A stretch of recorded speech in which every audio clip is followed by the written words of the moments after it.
What's going on, guys? Today I want to talk about pretty much persistency in recovery.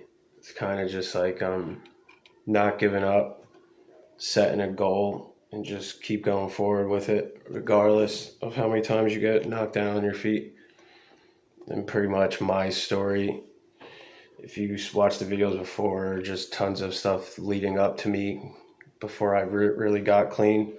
And then to this point is pretty much a whole nother ball game of a whole year that you guys have not heard about, of pretty much all the good things I've done and all the right, and doing probation, got done with that, went to the IOP classes, graduated that, been submitting urine screens, doing all I can pretty much towards my one main goal was to get my kid back, because I lost my rights with her throughout the process and of my run that I went on for about 2 years.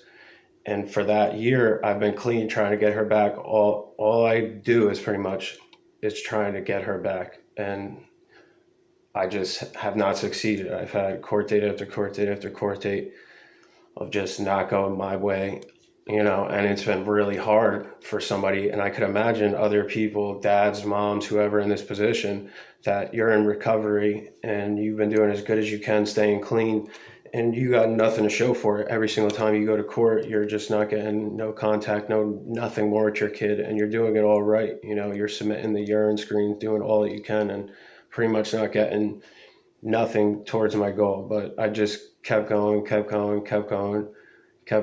and eventually, hopefully, this court date coming up in about a week, things are looking a lot better than the last ones.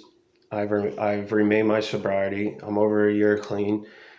I got a good job, and I'm doing everything I can towards getting my kid back. And there's been so many times throughout this process where in my head I just wanted to give up and just say, you know what, there's no way, because they just make it so hard.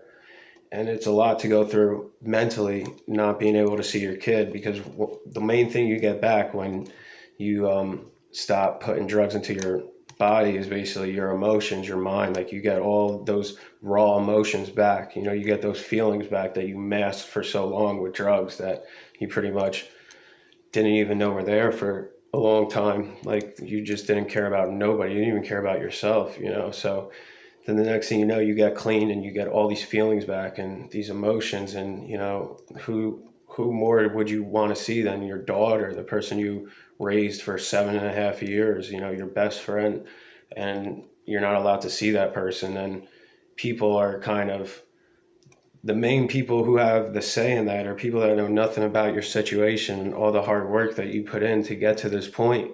And they don't know like how detrimental it is to wait for these court dates and then just to hear bad news and just not really to get nothing your way. It's extremely hard.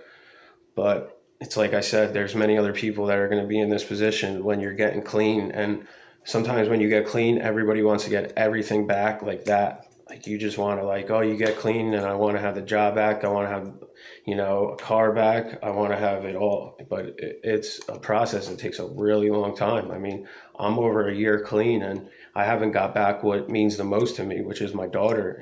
It's tough. I honestly would trade it all just to have her back. And, it's tough. And it's like I said, I just keep getting hit with that bad news, but I just keep pushing forward, and so in times in the past where I would have just gave up and just said, screw it, throw in the towel, that ends up at the end of the day just being so much worse for you. You got so many more repercussions you got to deal with. There's so many more, bad things that people could throw at you. But if you just keep doing good, eventually everybody's going to see what you're doing and they're going to have no choice but to believe it. That's a huge thing too. When people get clean, they want to just like tell everybody. Like, my first attempt at getting clean, if you watch the videos before this, I explained how I did a lot of things wrong. The people, places, and things, I didn't do that right, and I ended up failing because I knew nothing about sobriety at that time around, and the first few months clean, my first month clean, I had my car back, a job back, a girlfriend back. I lived in a house, like, things were good, and I just got it all back so quick that I didn't even realize like how quickly that I could lose it as well. And that's exactly what went down, because I wasn't aware of my surroundings and I fell flat on my face, and I because as soon as I got clean, I wanted it all back right then and there. I felt like I deserved it, you know, because hey, I'm clean now, but you don't deserve nothing. You're the one that put yourself in that position. So sometimes it takes a lot longer. Sometimes it could even take longer than your run was of being clean to get back, you know, what you had before. It's tough. It's a long road. You know, I have one charge, drug paraphernalia charge like 3 years ago, and I got turned down from a great job in the union because of that. You know, that was 3 years ago. I totally changed from then, but that's still affecting me now. You know, but like the main thing I said is you just can't give up. You can't let all these negatives bring you down. So many times when I would be in these places where guys go get help at the detoxes or the rehabs and stuff, it's so common for people to always come back, always to fail and come back. Because just like I said, it's very hard when you got so many things stacked against you, when you're coming back into society and you can't even get a good job 3 years after something you did, you know, and there's just so many things that affect you. You just have that stigma of an addict follows you for an extremely long time. Like I'm still getting it used against me like this. Like, you know, if you look at my court situation, they want to see my current drug testing, which I have no problem with, but it's like I've been over a year and a half clean. I'm done with probation. I'm done with my IOP. Who claims that they just need a drug test for me? Like you could just claim it if you want it with anybody, I guess, for the rest of their life if they had a problem with that in the past, because, you know, that's who they were at one point. So you have the right to always associate them with that and think that they're on something. And it's a tough thing to deal with, you know, when you're trying to get clean and maintain your sobriety, because you know inside your heart that you're doing good and you're doing well, and you just want everybody else to know, but everybody else doesn't see it how you see it. You know, they see it from the outside. And, you know, so sometimes it's tough, but the main reason for the video is pretty much just to stick with it. You know, no matter what you're going through, don't give up and throw in the towel, because then you just got to start the whole thing all over again. It's the process that I just did. I got clean for 7 months.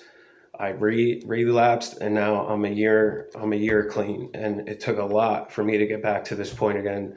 And I learned from all my mistakes. And they said relapse is a part of recovery, and it does make a lot of sense. And again, that doesn't mean just relapse again and again and again. That's not a part of recovery. I get it when they say that then, because there's so much that I learned from that first time around. And one of those main things was not to throw in the towel and not to get pissed off when things don't go my way, because things are just not going to go your way. You put yourself in a very bad hole, a dark hole. You associate yourself with drugs. You might have charges against you, and you know, that's something that you're going to have to carry for the rest of your life, you know? So you really got to work your hardest to just kind of change of who you were from that time. And you got to always maintain that for forever and ever and ever, because it's tough, because people are going to try and test you. Your mind is going to play games with you, and it's going to say, you know what, it's too hard, let's just go back. But at the end of the day, it's not worth it. I could say it firsthand.